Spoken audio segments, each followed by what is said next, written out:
Hello, and welcome to Hospitality and the Infinite Game, a podcast series focused on answering one simple question. What type of hospitality industry do we actually want to create? In these episodes, Michael and David discuss big ideas that might set the foundation for a different model of success. A model which would allow us to piece together a bold new way forward, where our businesses can thrive whilst making a positive impact on people, communities and the planet. We make no claims to have all the answers, far from it in fact, but we hope these conversations might just get you thinking. We are learning, and hopefully you'll learn with us. So join us. The game is afoot, and it's an infinite one. And we are now back at our second conversation around hospitality and the infinite game. And in the first conversation, we tried just to set the scene a bit, the platform from where we are talking about. In principle, if you take it down in very simple terms, I always say, how do we actually move away from being very short-term focused to become more long-term focused? And we gave a couple of examples of that and how we saw that evolve. And in this conversation, we'll talk about a bit more, I would call it a bit more meaty conversation. And it's Doughnut Economics. And, the first time I read that book, I was very confused because it's a very relevant book, but it's also a very complicated book because it's science, it's economic science in a way. But it actually, it asks a very important question around growth, and I think that's what we mentioned that a bit on the first conversation as well. So David, would you set the scene for talking about the donut? I'll do my best. I've had a couple of cups of mint tea now to calm my mind rather than caffeine. So let's see if I can simplify this complex series of ideas that she comes with. I mean, it's based on the book, as you said, Doughnut Economics by Kate Raworth. And she's pretty amazing, actually, as an articulate communicator as much as anything, because if you read the book, it's quite dense but very readable. And there's a lot of really interesting examples. And she manages to kind of knit together a lot of ideas. I think essentially, if you've ever had any nagging doubts that the kind of financial markets obsession with growth and short-term shareholder value, if you've ever had nagging doubts that is not really the way forward and that can't be right, then this is the book that offers a foundation for how that is the case and kind of proves that as such. So it's really interesting because of the things that she sets out to really blow apart the conventional economic theory of the last couple of 100 years. And I think it is a seismic change in that sense, and offers a way for us to look at these things in a different way to build a better economy and a better planet as such. So I think it is a fascinating book and really worth reflecting on to see what we can do with it. But what is it about? How does it even get to what we want to talk about? The core. There are seven principles she sets out in there. Really, she talks about 7 ways to think like a 21st century economist. I don't think it's worth us going through each of those individual principles, but there are I think 4 key areas that we can pull out that are interesting and relevant. Yeah, I agree. So the overall main goal of the book is to talk about the diagram of the donut. She talks about how we need to change the goal from moving away from an obsession with growth and more about an obsession with thriving. And I think that's a really interesting, subtle but important difference. So instead of being obsessed about endless GDP growth, the graph with a line moving up from the bottom left to the top right hand corner, and we're always trying to be bigger than we were last year. It's a completely different way of thinking. So I'm going to try and describe the donut whilst you're listening to this, but the best thing to do, if you Google Doughnut Economics or go on Kate Raworth's website, there are great diagrams there will explain it. But in simple terms, let's think about this. So first of all, just imagine a large circle. This circle represents the outer limits or ecological ceiling beyond which our planet cannot sustain humanity. So there are different facets of that. There's climate change, ocean acidification, chemical pollution, etc. And we need to stay within the boundaries of that outer circle. But there's also an inner circle. So imagine a smaller circle within that, hence the donut, because it looks like a rather delicious donut. That inner circle represents the social foundation for which humanity, gender equality, health, education, political voice, etc., cannot go below. And so her view is that everything we should be doing in terms of how we structure the economy is to keep humanity within that sweet spot above the social foundation and below the limits of our planet. And when you see the diagrams, it's really interesting because it makes a very clear visual break from your classic GDP growth graph, where it's just a linear exercise. So that is the core thing. The core thing is we need to be more agnostic about growth and focus on this idea of thriving and creating a healthy economy.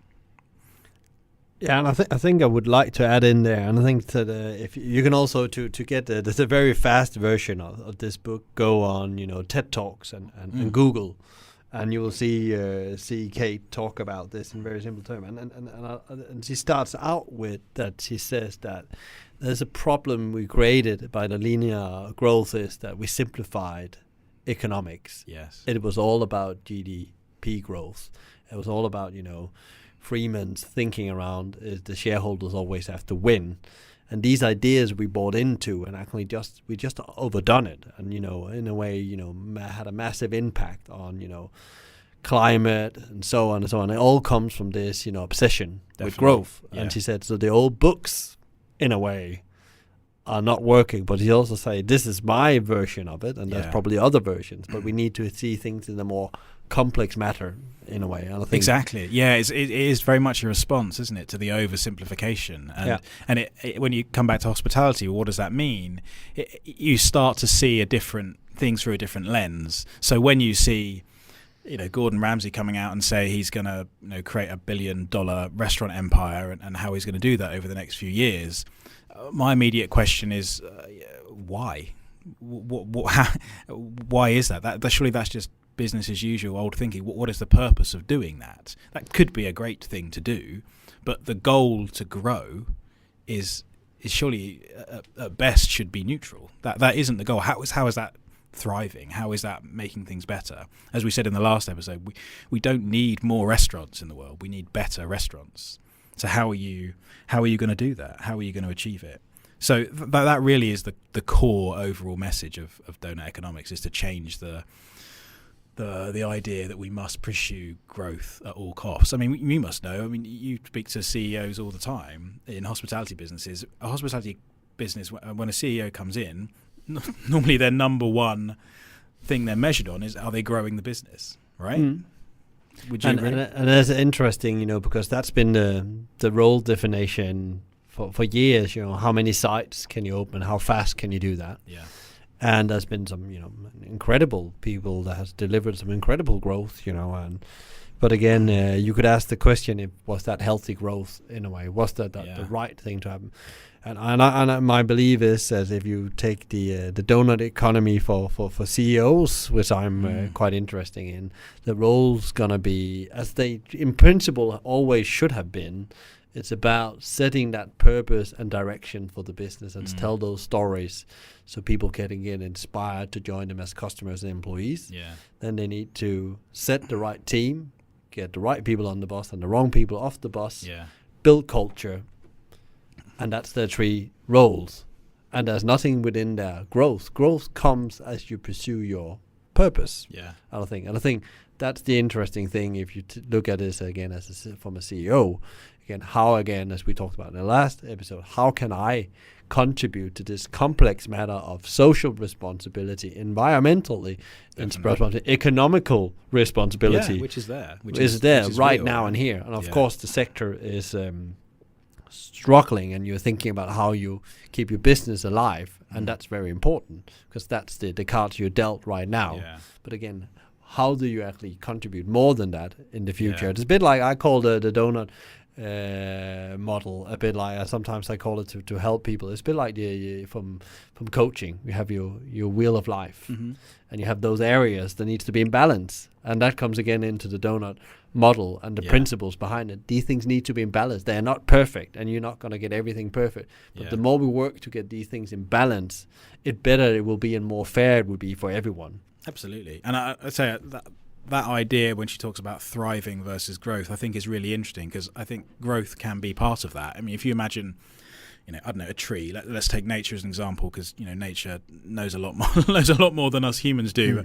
The idea of a tree that just tried to grow and grow and grow without having a good root system, without being nourished in the right way with nutrients, without having a relationship with the surrounding wildlife, in all of those sorts of things, it would be crazy, because you would build this kind of hollow tree that would grow and grow, and then as soon as a storm comes along, it will be the tree that gets knocked over. And in businesses, we've seen that. I mean, every time something bad happens, and boom and bust has always happened, then it's the hollow trees that are getting knocked over, that were built, not to last, effectively. And I think that's why it's really interesting the way that she digs into how that's come about, and all of the oversimplified thinking that we've allowed to go along the way. It is a fascinating book, and there are some other principles beyond the growth piece which I think are really interesting to dig into as well. So one of the principles she talks about is how there has been a myth that we've always thought that growth, as we would grow, everything will get evened up, all the inequality will get evened up. And actually, I mean, we all know this. Actually, the more things grow, the more money there is in the economy. Actually, inequality is growing and growing and growing. The poor get poorer, the rich get richer.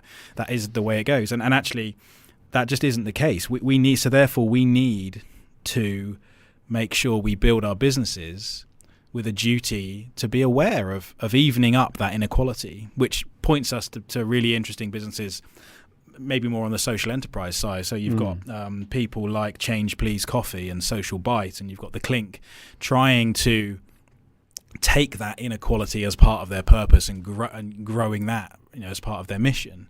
And I think that's a really interesting angle to put that purpose at the heart of what we're doing. Yeah, and I think also it's come back to the growth element. I think there's something to touch upon there. Is actually this is about, again, asking yourself the questions within this, and especially around growth, because a question I started asking myself probably 5-6 years ago, because I've also been on the journey of just scaling up a business and actually failed with it. We had a really strong culture. We understood why we were there. We were there to create amazing experiences around coffee or selling organic products. We want to make the world a better place. We want people to eat better products. And suddenly we scaled very fast in this cafe chain back in Denmark, and we lost a bit of our ways, and that hurt in a way. So is there actually, we would actually have been financially better off being smaller if you did the numbers. That's interesting. When you look back.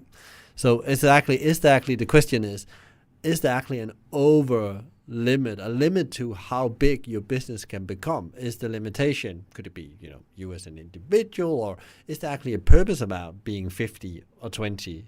No, there's not. It's not a side number.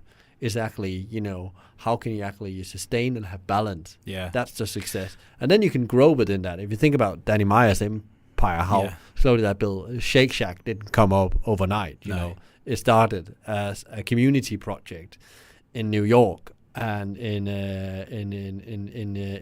Park that was a very dangerous place, and he wanted to give some of these people a job, but then of course he couldn't put a crap product out. That'd be great, and then that turned into what it is today, one of the biggest success story after McDonald's, I would say, from a growth point of view. But it comes back to, again, that that you need to ask yourself that question when it comes to growth or anything in donut economy. I think that how do you achieve that balance, and when is enough is enough, and you need actually almost to ask that question every time you take a growth decision. Is that a healthy growth decision we are taking, and when do we need to stop? When do we not have enough good people to actually do it? Exactly, and I think even taking it back to my business, we're hospitality designers trying to see what we can do to move hospitality design to more sustainability and basing things on principles of a circular economy. That is our mission. We are a small company of 5 people. We will be the size we need to be to deliver that mission.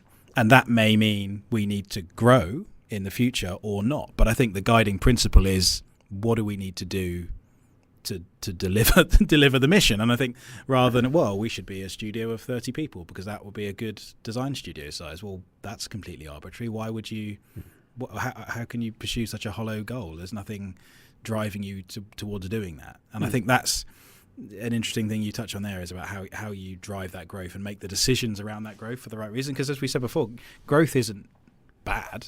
Growth is a very natural thing. I mean, even at a deep human level, we're all trying to be more superior versions of ourselves every day. Yeah. Sometimes that could be driven in negative directions, sometimes more positive, but we're trying to improve. That growth is there, like the tree that wants to grow. But we need to look at the quality of that growth and whether that growth needs to be the shiny expansion, the kind of the status symbol piece where we go, we've got 10 restaurants now, we've got 20 restaurants now, rather than just being better or better run or more profitable within the footprint you've got, and then using those profits to do great things with your staff and your community. I think that's really interesting, and that's why I like the idea that she points out so clearly how the current economic model, we can't kid ourselves that growth naturally leads to solving inequality, because it just doesn't. She talks about this. I think it's a fictitious game called Sugarscape, where they look at how if you put people on this board with different sugar cubes, and then you give them different qualities, like some are faster, some are smarter, whatever, and then you play out this scenario to see whether the wealth, i.e. the sugar cubes, get evenly distributed over time.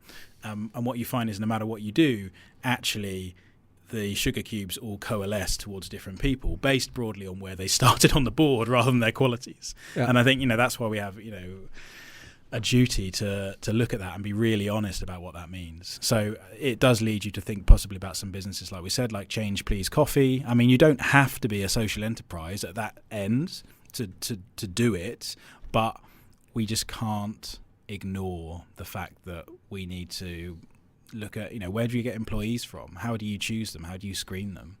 What are their backgrounds? How can we bring more people into the positive growth journey that you want to have? I think that's a really important thing.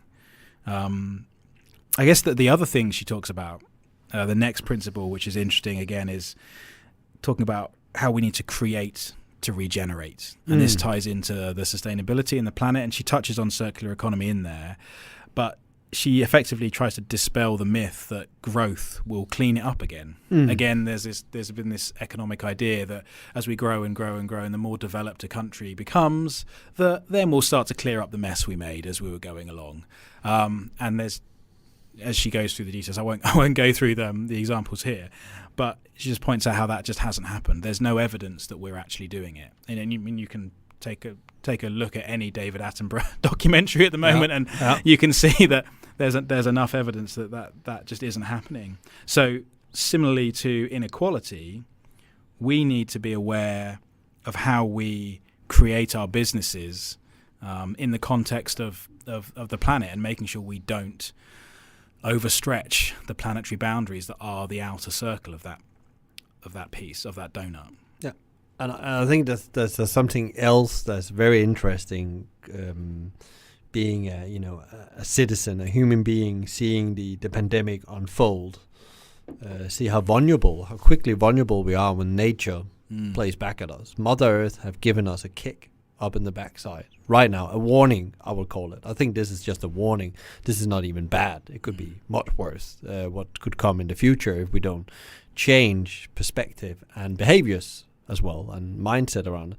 But I think it's very interesting to see as the pandemic unfold. I noticed in my own street that suddenly on a Thursday we were out clapping for the people we should be clapping for every day, the frontline employees in the health system that's working very hard. But they've been squeezed and squeezed and squeezed. So the balance about what we need from a health system when this kicked off was not there.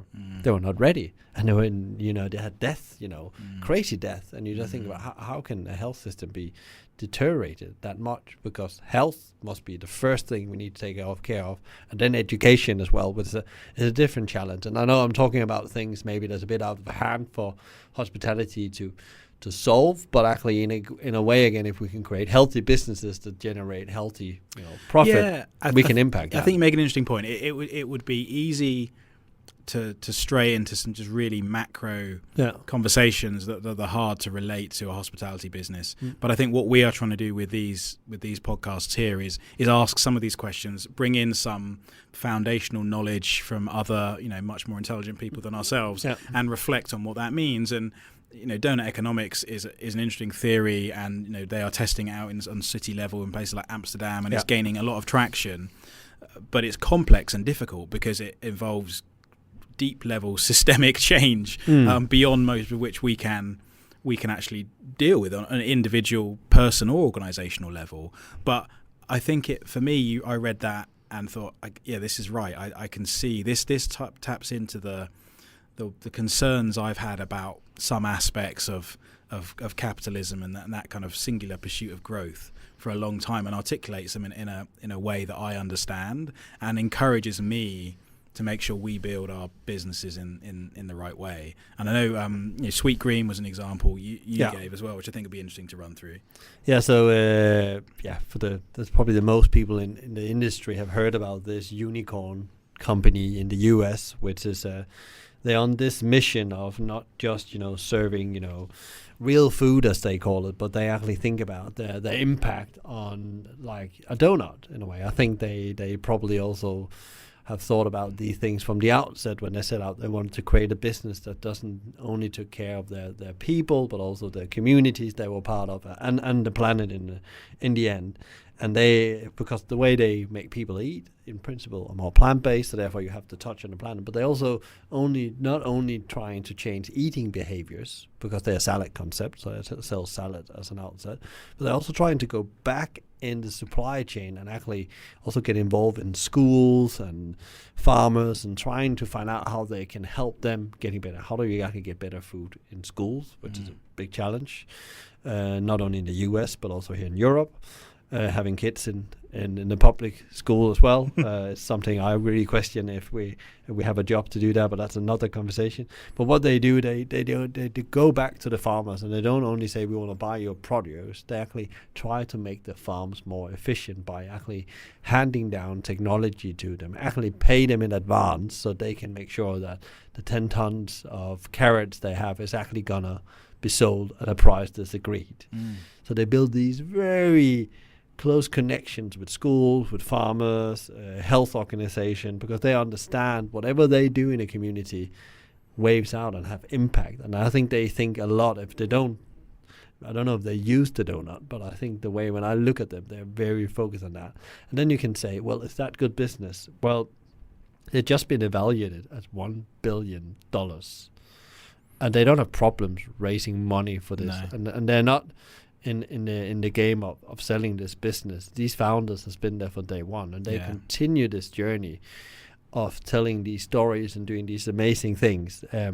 But again, an example of, in principle, a hospitality business that's doing change. Yeah, absolutely. I guess we should highlight that we don't actually know the inner workings of that business. We're going on what we see, but but I think the principles that you outline in the examples all are very compelling, and I think it's about creating a business that thrives. And in that case, their ambition is big, so they're growing big. Yeah. But you can apply that to any scale of business, and I think that's what's interesting about the whole thing.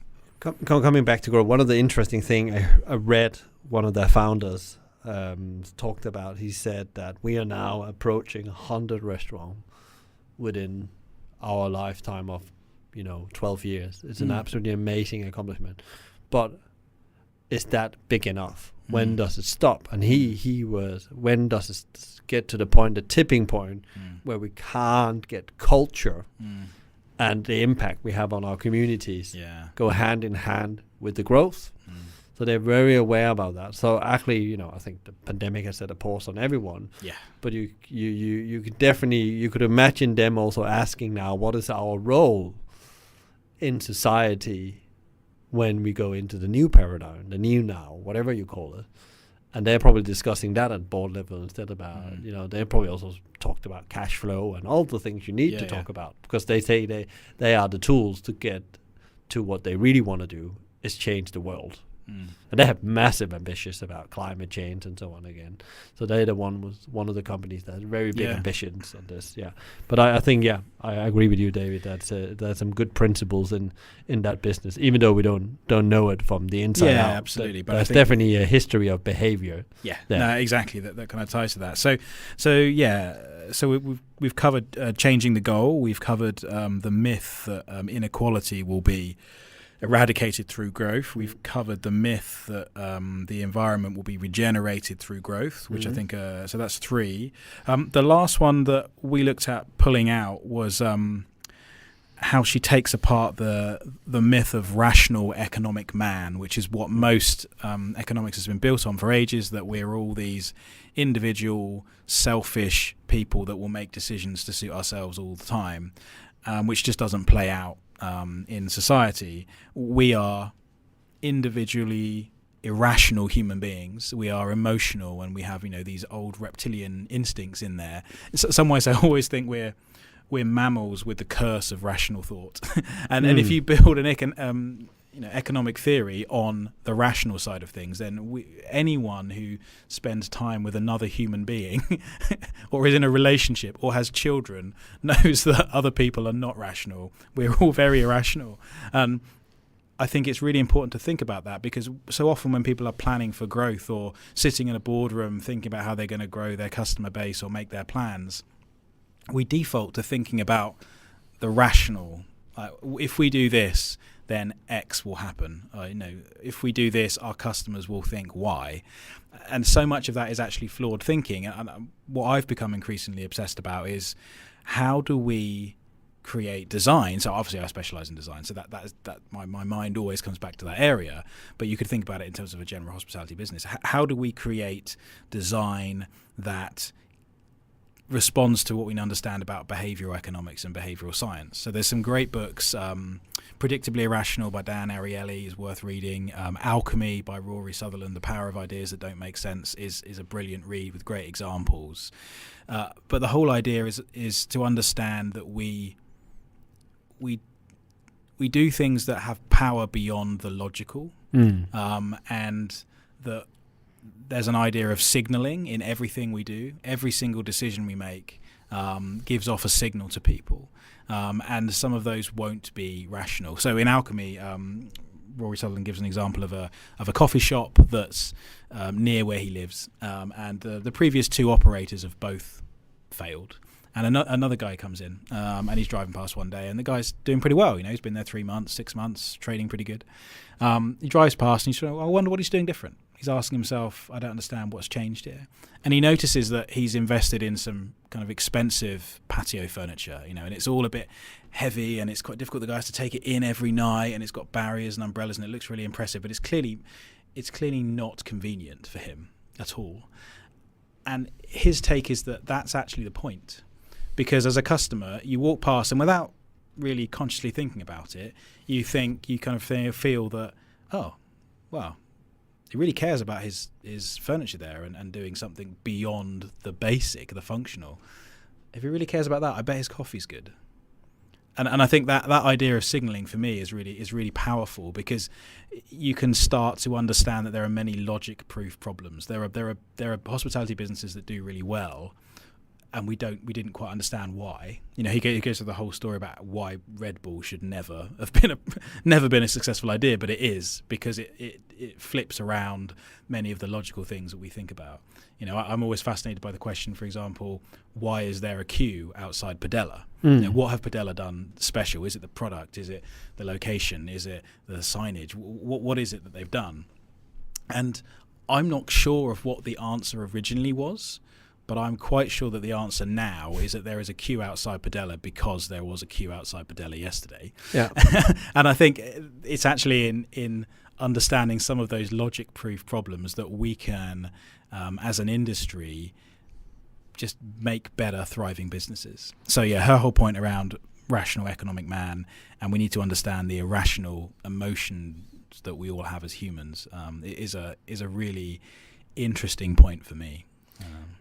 But I think also that leads me, when you said that, I was starting thinking about, it's the situation right now we're in, where it's challenging, it's hard, and we have been, restricted in what we can do. And I actually think that's maybe the opportunity to start actually applying some of the thinking, because now it's so hard to do what you did do. That's that's the lazy kind of thing. You actually have to do the effort now. Yeah. And when you do the effort, the outcomes become like the coffee shop example. Yes. And I think that's when all greatness is born. There's also a book called, one of my I love by my heart, I always talk about, people should read, It's Good to Great. And if you look down the study of these businesses, they didn't do what was easy. They did what was hard. And they put the time in, and they understood we're never done. We don't know when we're done. We don't know when we achieve the goal, but we will achieve it if we move forward every day and we go through the hard things. And again, there's sometimes hard situation can actually, take you to a better place. It's like reinventing yourself. Yeah. And I think that's the opportunity, is the reset button right now. And that's how I look at it, the people I work with, the things I'm involved in myself. How can we use this to actually elevate us to get to a better place and actually, get away from the thinking about, that it's just about sales and growth. It's actually about how can we actually start a business on different levels, even though it was very purpose driven. How can we actually become even better? How are we better on the other side? But yeah, it's a great example of sometimes, what's also, there's a saying that, if it's hard, it's worth doing it. If it's too easy, it's probably not worth it. Yeah, definitely. And I think when you look at what motivates people to invest any time and money with a brand, whether it's hospitality or retail or anything, I do think there is something, as consumers and humans, we want to reward somebody else's effort. We want to reward that they've done something more than was the basic functional piece. And when you see people, I think this is why so many people can make mistakes when they look at value engineering a concept or an idea as it grows. And we touched on this before, how do you lose that magic? Well, because you took away the things that were unnecessary, in inverted commas, because you were trying to hone the model and streamline and make it more efficient. But as a customer, subconsciously, we're all very smart people. And if we've been into one or two before and we see you doing different things, and then just over time, it just cuts back a little bit, it just all adds up to this something that just feels a bit driven by self-interest rather than driven by something to create a great experience for the customer. And I think we often lose that in scale. So to finish it off, David, this conversation, because it's a complicated one, and we tried to take something very complicated and give our best bet on it, and we probably get better understanding as Amsterdam is evolving their understanding of the model, because I know restaurants in Amsterdam is involved, and the day we can travel again, I would love to go over there and talk with some of those restaurants involved in that. But what do you think, like the top three things that hospitality should think about? What question should they ask themselves? What can they do? It's really interesting, isn't it? It's almost a foundational mindset reading this book for me. It's about understanding that we need to be citizens and that we are embedded in a more complex system than just starting a business or trying to grow a hospitality business. And once you look at it and understand that, then you're drawn into more longer term complex thinking. And the book really highlights that you can't ignore inequality and sustainability, and you can't just aim at this single metric of growth. Reality does not exist on a spreadsheet. That is not reality. That is a simplified version, so we can hold some stuff in our head and make what we consider rational, logical decisions, but they've actually stripped the humanity out of those. And I think Doughnut Economics, for me, forms a much more human-centered foundation for how we can create profitable, successful enterprises that are thriving and maybe growing. She talks about being agnostic about growth. It could be growing, could be not, but it's not a positive or negative. It's a response to how well you're thriving, and I think that's really interesting. So that is kind of my takeout overall. Yeah, and I think I would just add, I think it's important to, as you sit in your management team, in your boardrooms, and talking about because I'm sure there's people talking about, saving the business is essential, but there's also people talking about what is next, how are we gonna survive first of all, but also how we're gonna thrive, how we're gonna build that, reinvent ourselves. And I think the question about, again, is the healthy growth aspect. In the new now, how large do we need to be to make a profit, an impact on social, and an impact on communities? So like a triple bottom line. And they need to start asking those questions now, and because there's not simple question, and it's not the same for everyone. There's no cookie cutter model for this in a way. So yeah, that'll be my final word on that. So that's the end for today. Thank you so much for listening. We really hope that it sparked off an idea or two for you. We'll make sure to include any links and references in the show notes, but if you'd like to start a conversation, you can email michael@hospitalitymavericks.com or david@objectspaceplace.com. You can also find them roaming around on LinkedIn, so feel free to connect. Finally, if you're enjoying this series, please consider letting the world know by honouring us with a 5-star rating or even giving us a review. Okay, goodbye for now. Catch you next time for more discussions on hospitality and the infinite game.